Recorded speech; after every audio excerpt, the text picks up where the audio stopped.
Hello and welcome to my third CPD Coffee time. I'm Dr Tina Rae, educational and child psychologist, and I'm going to be focusing this time on supporting children with grief and loss and presenting you with some key tools and things to think about in terms of supporting young people as they move back into school after having suffered a bereavement.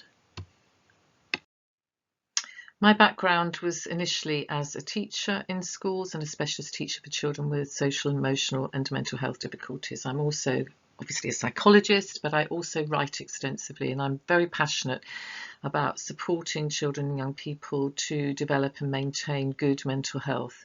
So many of my publications you will find with the charity Nurture UK, which is my favourite charity and my charity of choice, as I'm absolutely passionate about nurture, all things nurture, and the fact that I do think that all of our children can and do benefit from a nurturing approach to their well-being so that they can engage in the school curriculum and also develop the social and emotional skills they need to function out there in society.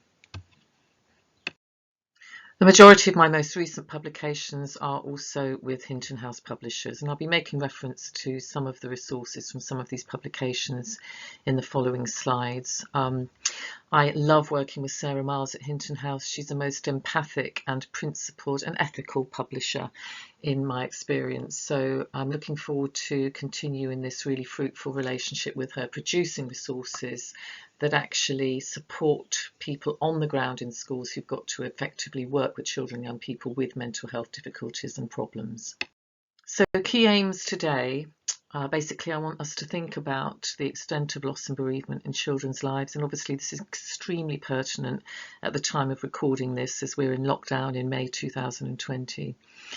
I'm going to consider the grieving process and the developmental nature of children's responses to death and what that means for us in terms of supporting them in the school context. I will focus briefly on the implications of complex loss, and hopefully by the end of this session you will have hopefully I think had some more ideas in terms of how you can support children, but also increased your own levels of confidence in how you interact with children who have suffered a bereavement or are in the process of grieving for someone that they loved. I think it's also important today that we've got some time to reflect on how this all impacts on us as adults in a school community, and how we support each other and ourselves to make sure that systems are in place so that all of us feel supported when we go through this grieving process.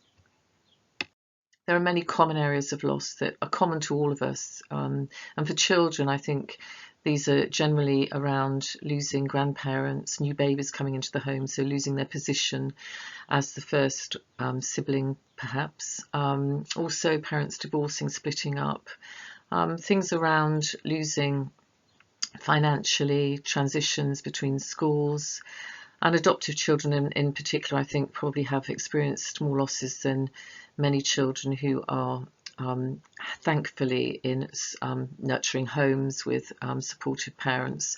So I think it's really important to think that actually there are lots and lots of different areas of loss, but the common factors are that most of us experience very similar losses in our childhoods.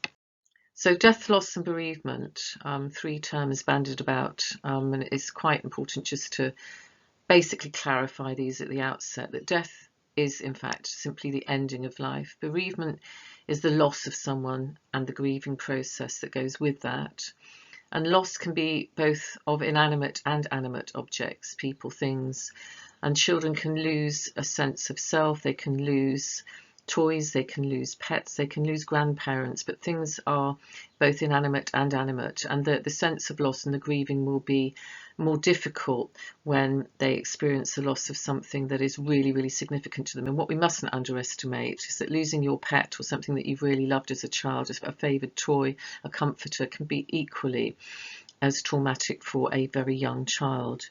There's also a distinction to be made between predictable change and loss and circumstantial change and loss. And sometimes we can plan for a loss, and that can actually help us to maintain a level of resilience that sees us through it.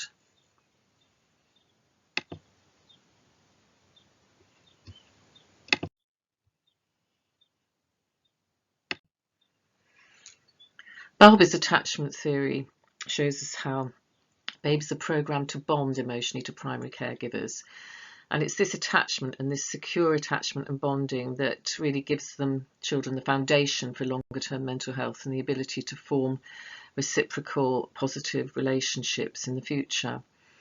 So when a child is securely attached, clearly losing that attachment, losing that primary caregiver can be significantly traumatic.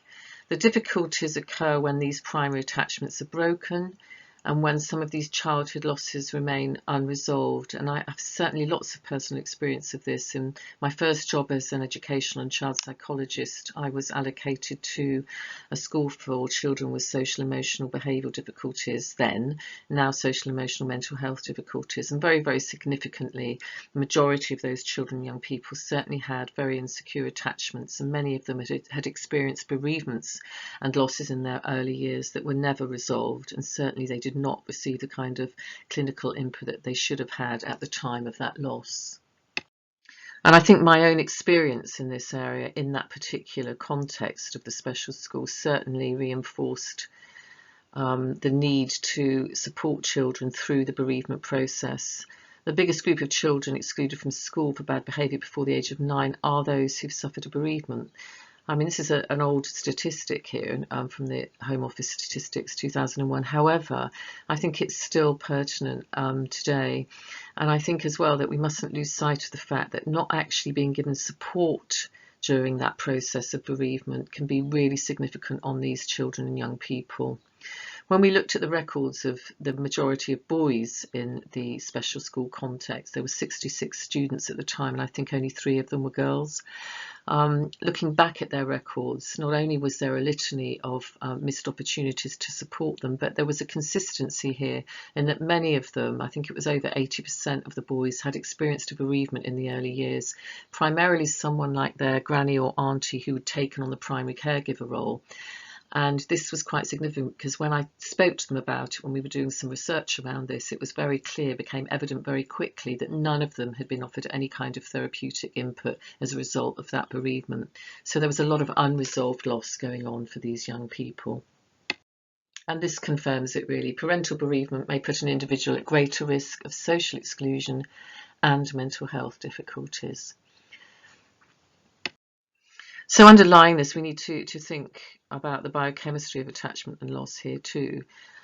And there is this dimension, the natural opioids and hormones that motivate us to be with significant other people, to be attached to them, to connect with them and be close to them is very, very important. And the loss of significant other causes withdrawal from these positive brain states. So immediately when we experience that kind of loss, those brain states become much more negative and distressing. And this can, however, be reduced significantly by the appropriate nurturing, comforting. So that's a positive and gives us a real kind of impetus to support our children in this way. Positive, warm relationships equate to healthy brain development and improvement in emotional well-being. So we can actually support children in regulating and in developing self-soothing by providing the self-soothing and regulation in context. And another hopeful message, I think, is that although we know the capacity for strong primary attachment is greatest in infancy, there's not a time in our lives when we can't love or become close to other people, and these same chemicals and hormones can help us to form these new significant attachments. So this is where teachers' role is so significant and important and so valuable, I think, particularly at this current time when we're going through this pandemic, thinking about these children who will need these secure attachments in the school context. And this is really the rationale for developing school support in this area. So we know that these positive warm relationships at any age can therefore help to build this healthy brain and improve our emotional well-being. And this potential for recovery, we all have it, but it is much, much more likely to happen when we are with someone who is supporting and nurturing of us and gives us the opportunity to remember that person, to talk about them, to talk with them in a way. And this kind of support, I think, helps us to be able to make what we would call a healthy separation and be able to move on. So I'm going to think now about how children perceive death and the developmental stages that they go through in this process. In days of yore, many years ago, I think that it was kind of thought basically by many people in the caring professions that children didn't really experience grief, that they kind of just managed to breeze through it and they didn't feel it in the same way as adults did. This was certainly what many people, I think, were thinking at that time many years ago. And now, of course, we know this is arrant nonsense, basically. If children are old enough to love, they're old enough to grieve. And I would put you in touch here, I mean, at David Kessler's work and Kubler-Ross, seminal in this whole area. And I think it's important to remember this. Just like the adults in this process, children need support in their grieving. Now, there are some gender differences here in the sense that women tend to express their feelings earlier after loss and do reach out for the social connections that they depend on, and will tend to express themselves, their sorrows, their feelings of depression or guilt. They're also more willing to talk about the loss of a child when they have lost a child. And this is not stereotyping. I think this is clearly taken from the research in this area, that men are more likely to take on a managerial role and intellectualize their emotions. This can be problematic at times because of the kind of repression of some of these feelings of anger, fear and loss, and not wanting to present as being out of control or as having lost control in any sense. So possibly being more private about the grief too. But it's important to remember this when we are providing packages of support and interventions for children and young people, as clearly emotionally many of us will respond in different ways, and there is this kind of slight gender divide here to some extent. So if you're doing this as part of a whole group CPD in your school or service, then this is the point where I would, if I was presenting this in person, be asking you to think about your own grief and just to share some of your experiences if you feel comfortable. Now, clearly, if people don't, and if they're going through something at the moment that's very painful and it's far too raw, then obviously this is the point at which you would bow out of this element of the session. But I think it's interesting and it's useful to begin to reflect on this whole process and how we experience it and what the similarities and differences may be between us. There will be both, of course, and I think there's something important about learning from each other's experiences and also valuing and validating what we've all been through. So initially, what I would suggest we look at is this grieving process in terms of the linear model. And this is the traditional model. I'm going to talk about another model after this because I think that this is probably needs some more reflection on actually at this point in time. But the linear model with successive stages of shock, protest, despair and acceptance is what we're just going to briefly look at now. So this initial stage here of denial, stage 1, so the refusal to believe that a probable death will occur. And for someone who is at this stage of denial, very often it's about us as friends, as supporters of them, just being available to listen and talk as opposed to forcing them to talk about it. The next stage is that of anger. So, for example, I'm thinking of personal experience when my father was diagnosed with terminal cancer. That diagnosis, once it had been accepted as being true, the anger and hostility was definitely there. The feelings that this shouldn't be happening to me, that basically I'm really angry, I don't feel that this is right, it's not possible, it's not fair, etc., etc. And I think it's important when we're supporting someone at that stage in the process for us not to take it in any sense personally. They've got a right to be angry, particularly in the case when they feel that their life is being taken away before they finish living it, basically. Stage 3, bargaining. This is when someone might decide that they need to be negotiating with God, for example, i.e. I'll live a healthier life, I'll be a nicer person. They want to try and negotiate perhaps with the doctor, give me some more time so I can go and do all the things I wanted to do, take the holidays, have the dream home, be a better husband, partner, etc. There's a real deep sense of yearning at this stage to be well again and for this all to go away. Stage 4 is that of depression. And this is really when reality sets in about their near death, and this bargaining turns into depression with the fear of the unknown. And possible guilt at demanding so much attention and depleting the family income would occur at this stage. And at this point, it's important for us to be there for them again, instead of trying to cheer them up or distract them in the wrong way by rambling and repetitive talk. What we need to be able to do is to give them the right kind of distraction whilst not ignoring the situation. Finally, the stage 5 is that of acceptance in the Kubler-Ross model.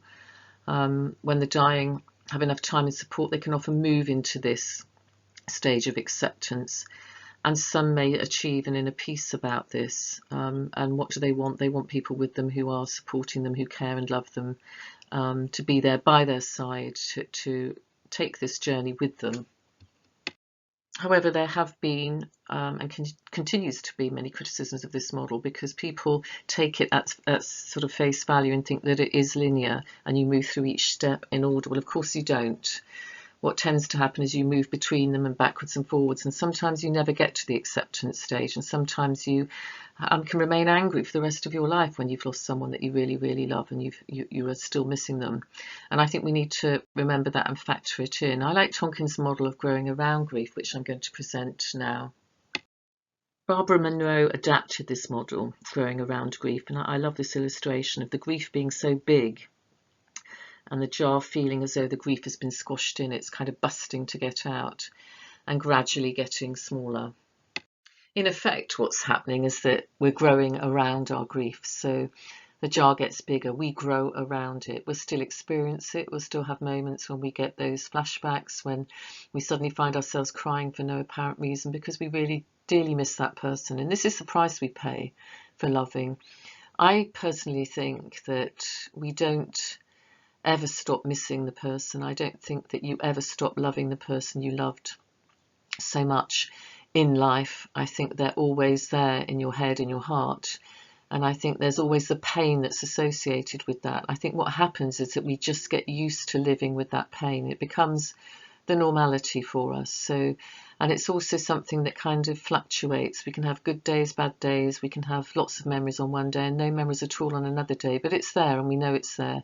And so in essence, what I'm saying is we will grow around this grief. And I find this a much more a kind of natural model for me, and something that I can understand for myself. But I think, people are individuals and they have to work out where they think they are in this process.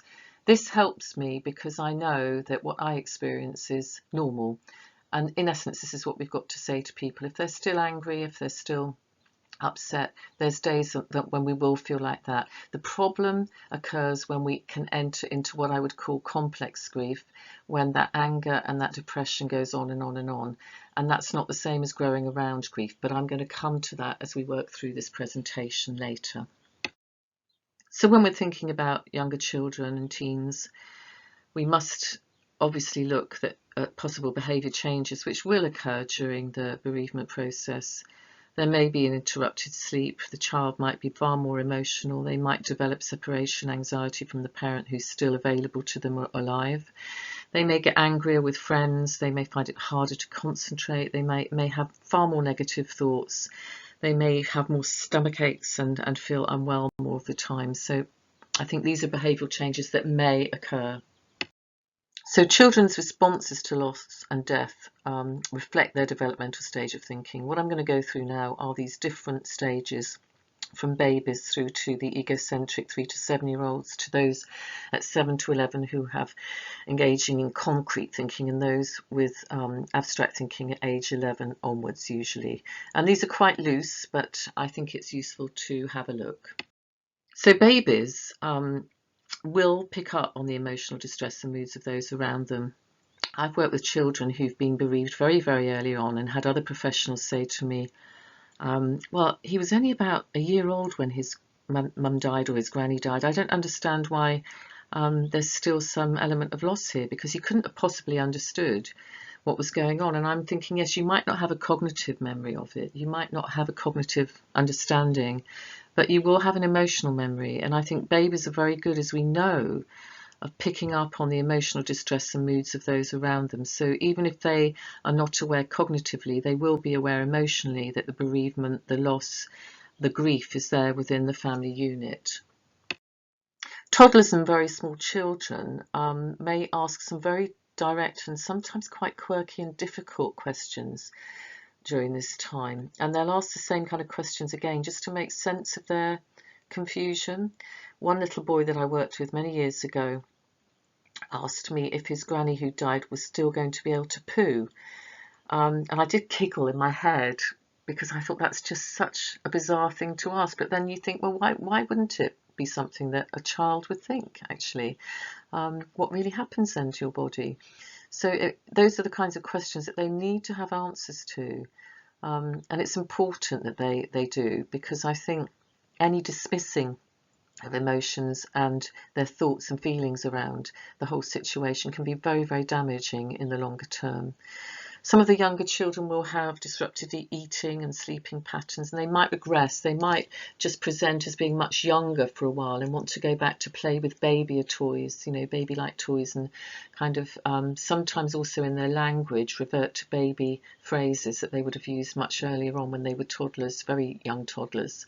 So expressing their feelings through their play will also be something that they will do, and acting out their feelings. So I think all of these are consistent with that age group.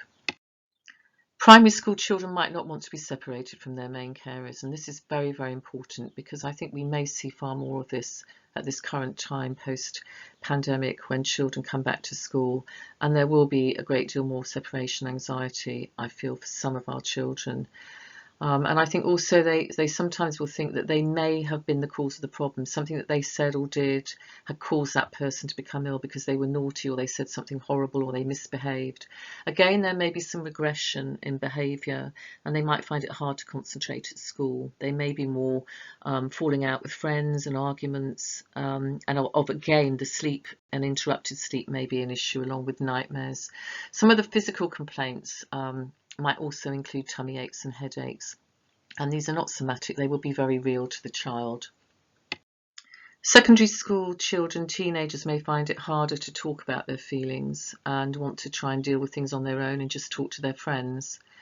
Some may feel that they need to be strong for others, and some may think that it's better to just stay out more and try and just blot out what's happening. And that can be difficult if it means them engaging in riskier behaviours. For some of our young teens, they also might feel very pressurised to take on an adult role, especially if they're dealing with a depressed or grieving mother or father at the home and they have younger siblings. There also could be regression again, and anger. And there may be some problems around inability to concentrate, poor working memory, and some disruptive behaviours within the classroom context, which are a direct manifestation of stress, anxiety, and must be seen as such. So it's very important that that is not seen as bad behaviour, that it is seen as a symptom of their anxiety and their depression at this stage. So as we can see, age and development of thinking skills does impact on the child's experience of grief. Also their language skills. For some of our children, it's very difficult if they have expressive language problems and difficulties, so they will need support to be able to talk or communicate in a way that's appropriate to them about their feelings, about their experiences. Sometimes quality of support can be varied, and I think for some of our children they may need more support than we can give, so that means that we need to be very careful about ensuring accurate information, access to specialist support services as necessary. The degree of attachment can make a difference too.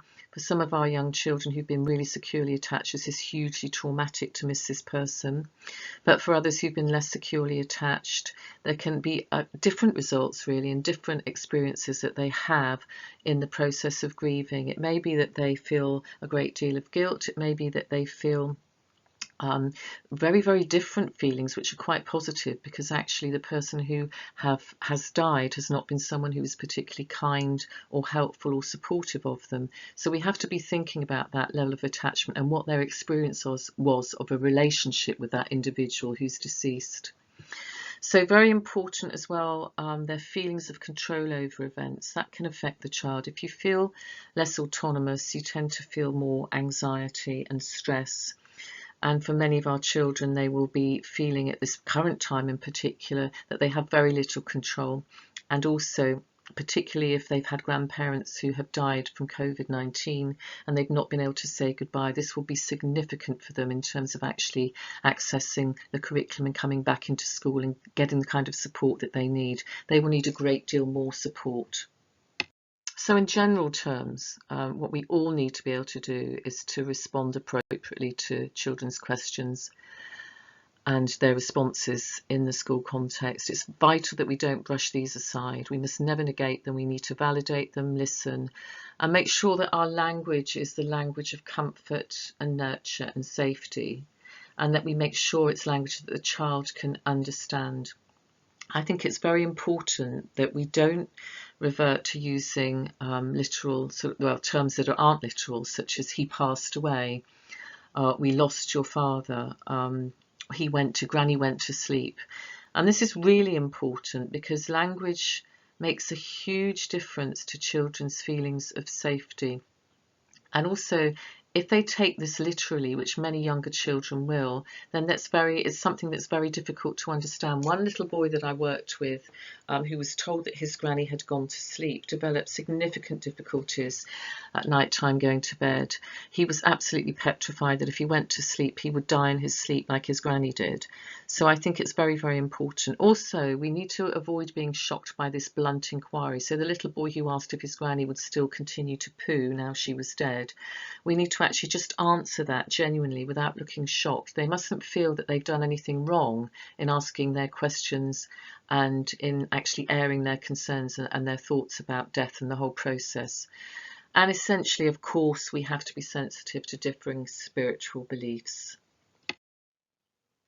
So helping children express grief is clearly an essential. There's a sense for all of us that we need to do something. And this will be really pertinent and important when we go back into school after the COVID pandemic, what we actually do to express our grief and our losses and our experience of grief and loss. And there are many, many things that we can do. The writing of letters and poems, drawing lovely pictures of our best memories, etc., making beautiful displays, sending off balloons as a form of memorial, lighting candles, developing and working on memory boxes, putting in all the special things and the lovely things that remind us of our special person who's died. And for many of us, we will want to have particular memorials around individuals. And in the light of the COVID pandemic, it may be that we have a COVID memorial in which we actually celebrate the lives of the people that we've lost, but also celebrate our learning and the good things that have come out of this current period, this current time in our lives. I would just caveat the sending off of balloons just on one level.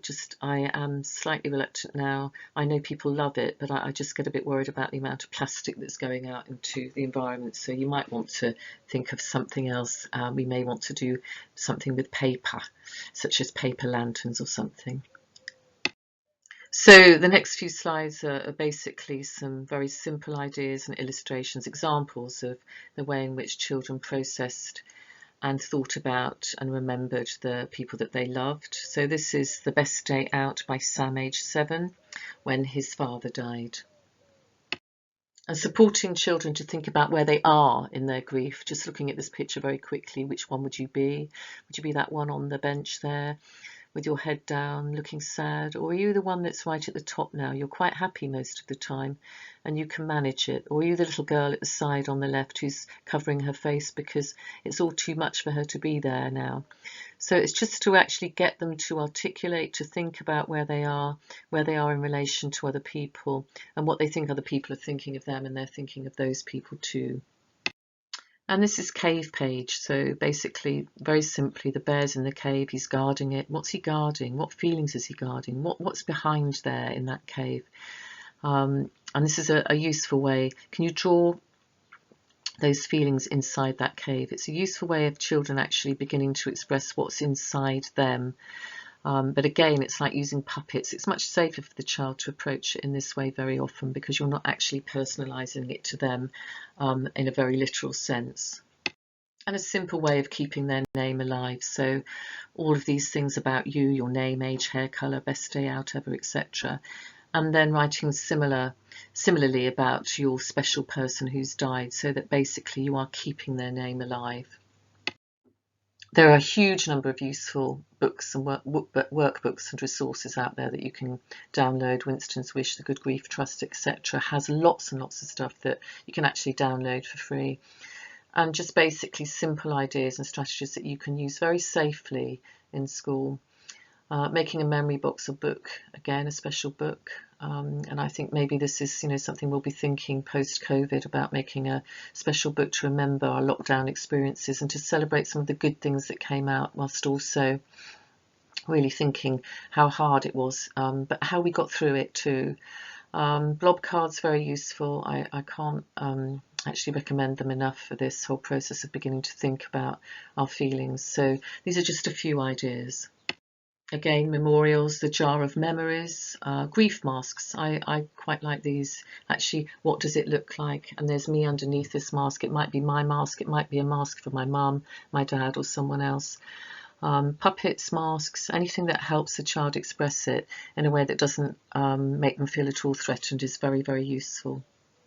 So sources of support as well, where you can actually get some specialist support and input in terms of counselling, bereavement counselling for children and young people, and also download lots and lots of very useful information booklets and worksheets, activity sheets, and ideas for supporting the child through the grieving process. So these are all extremely good sources of support.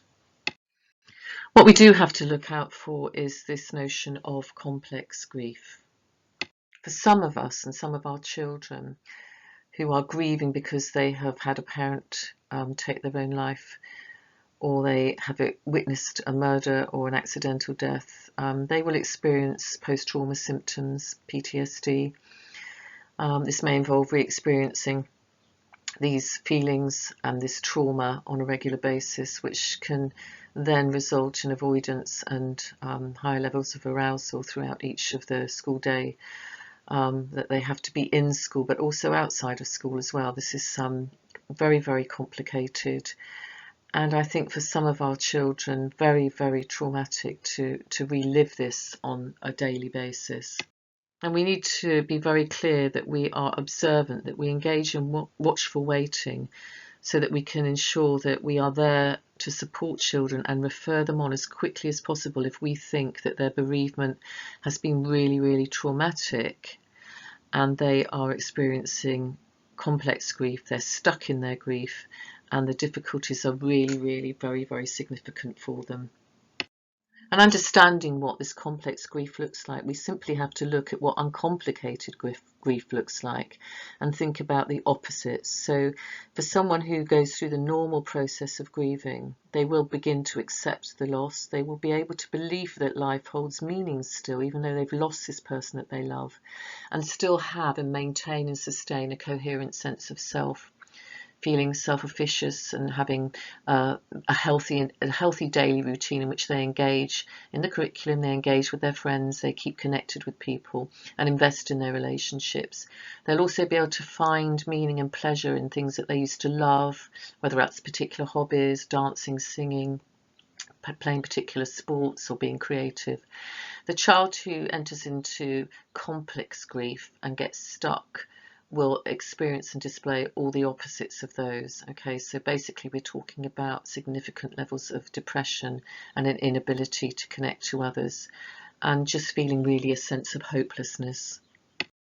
So for those children in complex grief, we need to, at the outset, ensure that they access specialist therapeutic input. It's not something that I think that teachers or psychologists who are not trained specifically in this area, I think can be working with these children. I think they need to actually access appropriate specialist clinical support here.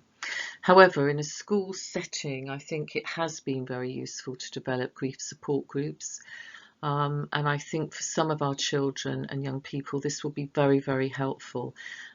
Post-pandemic, I think it may be that the sense of bereavement and loss that some children are experiencing in groups may be best supported in the group context. So it can be helpful, I think, to set up these groups, but obviously there are lots and lots of things to negotiate around inclusion, exclusion criteria, and the ethics of the whole process of recruiting to the groups, particularly important. But I would suggest thinking about working with your mental health lead and your educational child psychologist if you feel that this is the way forward for you in your context. So key to helping a child or young person to return to school is clearly this patience, understanding, making sure there's a sense of safety, that the classroom is trauma sensitive for them. They're given adequate time, nurturing, access to time out as and when they need it, and involvement of friends in the right way, close friends. However, these friends do need to be supported if the child is bereaved and expressing lots of emotions to them, which are quite sad and negative. So you need to be rather careful about that one. But giving them the chance and the opportunity to explore and acknowledge their feelings in a one-to-one context is very, very helpful, and encouraging them to talk about and display their emotions, not negating them, validating them, and obviously maintaining contact with the family so that there is a coherence here and the child feels that everyone is keeping him or her in mind in a consistent way. And part of these strategies, or this support programme for a child returning to school, may also include a specific contact person for the child alongside this liaison, okay, with home, but also possibly a circle of friends if appropriate. And I'm going to do another session on peer support and peer support for adults and children as part of this series of Coffee Time CPD sessions.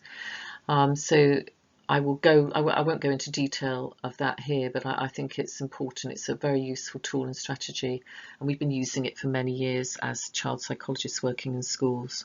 And of course, school-based staff, school systems themselves can support parents and carers and help them in the whole process by encouraging them to liaise, to talk, to express their feelings, acknowledging that the importance of actually informing everyone and keeping everyone up to date, and offering the kind of help they need and pointing them in the right direction to specialist support and provision as and when necessary, but also providing positive daily feedback. And I think this is important because the insecurity and the feelings of concern and stress and worry as you watch your child go back into school after a bereavement are immense. So just to have a daily check-in with someone who cares for your child and has been keeping an eye on them during the day is very important. It's simple, but not difficult to do. It just takes a little bit of time. So alongside all these individual interventions, small group interventions, there is a need for whole school curriculum resources in the area. I think we need to be teaching about grief and grieving. We need to be teaching about what happens when people die. So, do we need this as part of a recovery curriculum for our children? Yes, I think we do. Also, protocols around reintegration and the bereavement policy critical incident policy should all be in place, and I know for a fact that most of the schools I work with have very comprehensive policies in this area. The key issues here remain, I think, training and support for staff, and also the appropriate use of external support agencies. I'm very keen that all staff feel as confident and as competent as they can in supporting children, and this has never ever been as important as it is now in this current context of this pandemic. This is probably the main impetus for me in presenting these short CPD sessions and posting them on YouTube now. I really want to make sure that there is something out there that's available, that has been really thought about and that has an evidence base behind lots of the ideas and things that I'm suggesting here, so that staff can easily access it. I also know that schools are in straitened times in terms of their finances, so buying in specialists from outside to deliver training and support is incredibly difficult now. The role of the mental health lead is going to become significantly more important. So I'm hoping that alongside the resources that I have published, these sessions, which are going to be posted on YouTube and obviously free for anyone to access, will make a difference. So even if staff only have access to this and they can watch it with a cup of coffee during a staff meeting, or on their own individually at home, then I feel that it's a job done as far as I'm concerned in terms of actually providing something that hopefully will be very useful to you. And just to flag up, there are many, many useful resources, award-winning publications and resources and ideas. So I've said this before, please go online and have a look. And without any fear of embarrassment, I am going to present my own resource here, the Bereavement Box for Nurture UK, as I know that this is being very, very widely used currently, and very, very fortunate that Nurture UK was able to get some funding from the National Lottery so that they could give 200 free copies of this resource to schools within the M25 corridor. So I just want to briefly outline the contents of this resource. The resource has a very comprehensive little booklet at the start, which basically probably all of the information on these slides you'll find in there at some point. But also there are 60 laminated cards presented in 3 sections. These can be used with individuals, with groups of children, and very often with individuals. What's so wonderful about this is it can be very child-led. So you can actually present them with some of the cards and say, which one of these would you like to actually work on today? What would suit you as to where you are in your grieving process, basically. The 3 sections are as follows: understanding, remembering, and celebrating. So lots of lovely ideas on beautifully laminated cards around explaining the nature of death, life cycles, the permanency of death, and some of the behaviours that we may experience or exhibit as a result of the death of a lost one. And this is great because it helps to normalise it for children and young people, so they can think about how they might develop stress and anger management skills as a result of this, but also thinking about the times when things weren't so good. You know, in the remembering section, some of them are recalling some of the sad times, the bad memories, when they felt guilty, when they did something wrong and they feel worried about that. And that's important also to give them the opportunity to do that and to see that actually this is normal. Making memory books, mobiles, writing letters, celebrating with memorials, developing lovely portraits, poems and pictures, all part of this wonderful resource. And I really would recommend it, highly recommend it to you, because I'm a great believer in people not having to keep on recreating the wheel all the time. I think teachers and schools, and particularly our pastoral teams, are going to be under enormous stress now, and they have been for a long time, but this is going to be ramped up somewhat. And having things that are ready and available and already published and evidence-based, easy to access and use, is really going to be more important than ever now. I'd also flag up actually the real vital need for us as adults to create support plans for us. And this is going to be really, really important as we navigate the whole sort of post-pandemic world and the new world of being in a school, being physically distant but emotionally together. This is going to be very, very different for many of us. So I think we need to actually ensure that there is space for us to think through, work through and acknowledge our own losses. We know that we're going to be re-experiencing some of these sad memories and responses as a direct result of the transference from the children and young people we work with. So there's got to be systems in a school where there is a time and a space to talk, to think, to grieve, where self-care routines are promoted and people are nurtured. Nurturing and safety has to come first at this time, in my view. So very important that we can actually set this up and agree this in the school, and that the policy includes agreeing rituals and memorials and things that we're going to share together to mark this time and to also mark those that we've loved.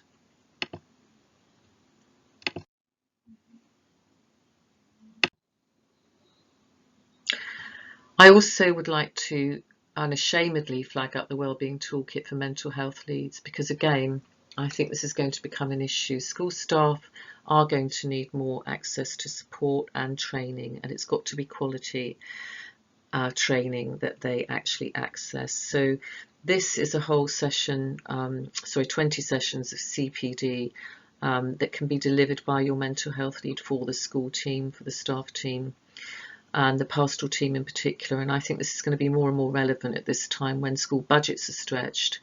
And also, of course, because we've researched this widely, written by 3 psychologists, all of us passionate about mental health and well-being. And there is a big module in this on grief and loss, so, and also on attachment and trauma-sensitive classrooms, etc. So I think it's really important. Do look this up and see what you think, but I would recommend it highly to you in terms of ongoing CPD for the staff team.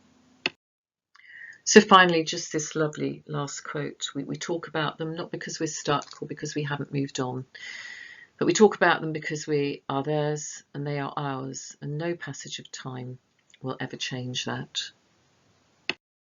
So thank you very much indeed for listening. End of the third CPD, Coffee Time CPD.